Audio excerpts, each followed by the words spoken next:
Rivalry departments were the departments that usually had conflicting opinions or often had disagreements with each other. Everyone knew that the sales department and the accounting department had never seen eye to eye because those two departments had different goals. The sales department's goal was to focus on the results, which was the sales. The accounting department, on the other hand, was meticulous. They were all about rules and regulations. It was tiring, really. I scanned around the area where the accounting department was. It was quiet as a grave, even though it was only 2 in the afternoon. Maybe they have another external training? I tried again to look for any life form. Then I noticed a small head from the desk that was placed further apart from the others. When I walked closer, I found that person who was sitting painfully familiar. It's that bad attitude girl from the printer accident, so she's in the accounting department.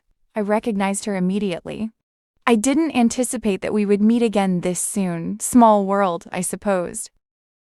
But it seemed like the person who I wanted to meet wasn't in here. Definitely not Kayavetaka. I concluded to myself when I considered her smooth, youthful, unblemished face that had a light touch of makeup, her doe eyes underneath thick glasses. That made her look like a prim and proper nerd, delicate frame and long dark brown hair, complementing her fair skin. It's a shame. She looks kinda cute, if only her attitude isn't so bad.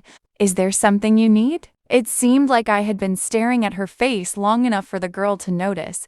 She didn't sound very friendly when she asked me. I am here to see Kay Vataka. Do you know where she is, Nong? I answered more sternly, feeling annoyed by the girl's manner, the grumpy look she made, and her harsh tone started to get on my nerves. You can talk, I'm listening. The girl answered me while her eyes were still glued to the computer's screen. Whoa, she's challenging me too. I want to talk to Kay Vataka, not you, Nong. Do you not understand? I didn't really want to abuse my power and use it on someone with a lower position, but for someone without manners, I ought to show her who she was talking to. Yes, you can talk now, I'm waiting. It seemed like the girl was doing it on purpose. I took a deep breath to keep my anger at bay. If you don't have anything to say, I will get on with my work then. Are you doing this on purpose? Okay, now I couldn't stand it anymore. It seems like I had to lecture this staff about her behavior today. The girl took her gaze off the screen to look at me. Then suddenly, a woman came running to her desk, without knowing how tense the situation was right now. Poi wine, here, I gathered all the in-stock information. The woman handed a heavy pile of documents to the girl who was sitting in the chair. And it's the correct one this time, I take it? The girl ignored me to talk to the newcomer instead. Yes, ma'am. The woman paled at the question and she hastily nodded.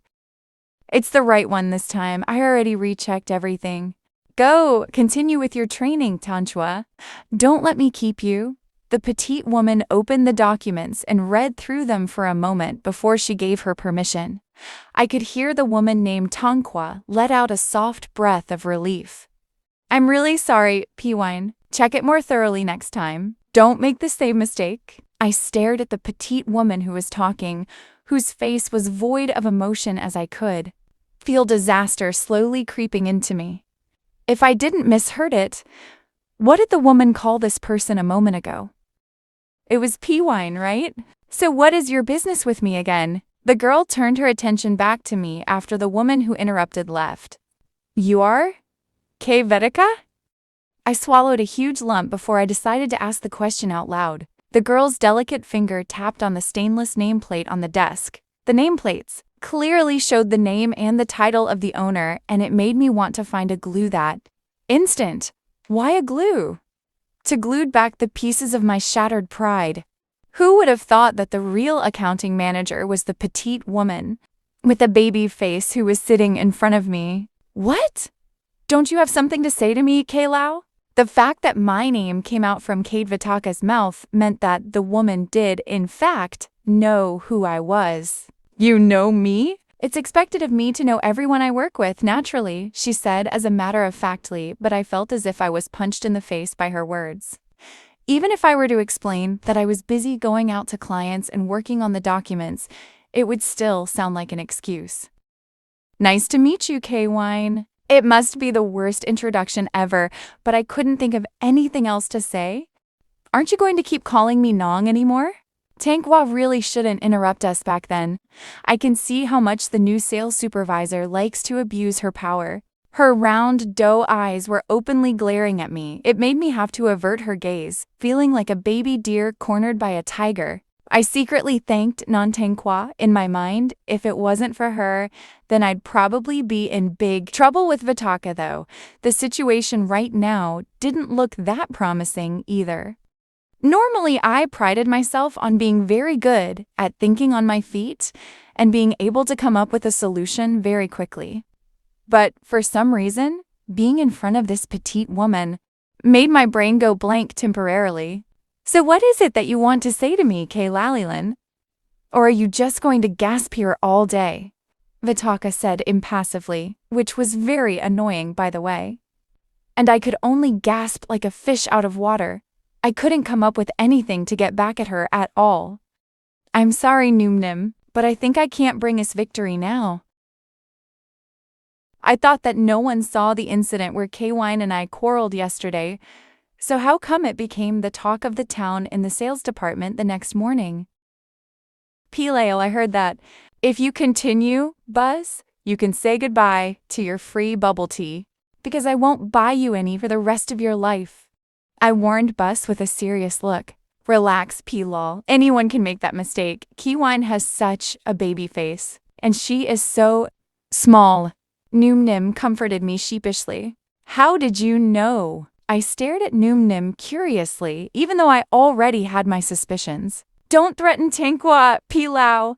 She gets spooked so icily, the poor thing texted me privately because she was terrified that you'll go and beat up her supervisor if you find out. Noomnim immediately tried to cover for her friend, and it was just as I thought. Tankhua was the little bird who spread the news. Beat K, wine up? Me? Well, you dress bold and sexy, of course. Tankhua would be scared of you. Have you seen K-Wine? She's the size of a kitten. Please. You think I am one of those people who beat up others? I complained to my subordinates. It was true that I appeared fierce and bold to others. Because of my almond-shaped eyes that slant upward, it made my eyes look fierce. That and the fact that my favorite shade of lipstick was bright red made me look like a villain in a soap opera. But I was the victim here. You guys were fooled by her kitten image. She was actually a tiger, alright? A beast, obviously. At first I did, actually. But after I heard the story from Tang, I just prayed for you in peace, Pilau. You didn't consider helping me? I side-eyed her, who said it so casually. Really, this was the girl's fault, right? It was like I took the bullet in her place. If I go, we would all die, Pilau. We won't have anyone to work in the department if we are all dead, right? Noomnim flashed me a docile smile. Damn it, everyone here was terrified of K-Wine. But I think K-Wine took a liking to you, though, Pilawal. Bus, who had been silent the whole time, spoke up. You call that a liking? Are you blind or something? I can practically hear you lecturing me with your glare, Pilawal. She did sign the paper for you. She sometimes scolded me and the others for half an hour and still refused to sign it. Hold me to think about my mistake and all that. C.P. lol? She likes you. Bus's theory got me thinking about Vedika's smirk, and I suddenly shivered. No way in hell. The sound of the phone ringing stopped us from chatting some more. I was about to pick up the phone on the desk.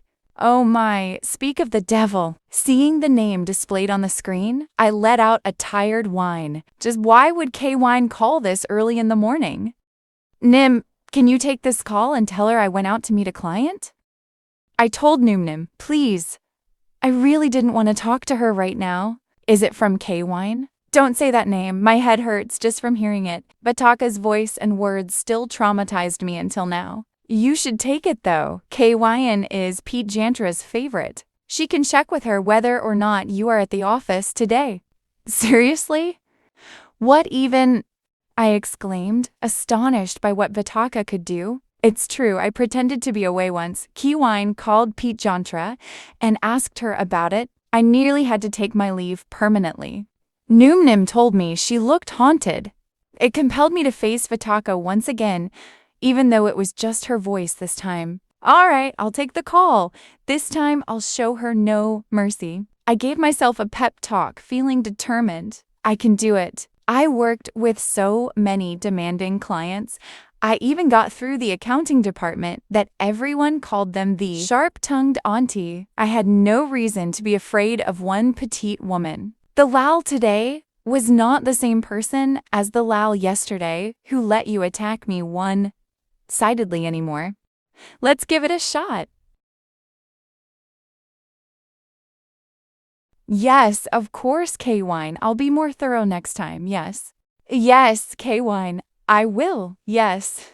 What did Pilau say earlier? Show her no mercy, right? Buzz whispered to Numnim after I ended the call. All I heard is, please have mercy, Pete Buzz. Hey, I can hear you. If you don't stop gossiping, no one will ever get a free bubble tea from me again. My words quickly made Numnim and Buzz dissolve their little talk. Once my subordinate stopped chatting, I stared at the phone that I just ended the call, feeling irritated. Vitaka made me feel like I had lost, and someone like Lalaline hated losing above everything. I don't like this at all. Just you wait. I'll find a way to win against you. I just let you get a head start this time so you could be at ease, and when I get serious after this, you better be ready for it.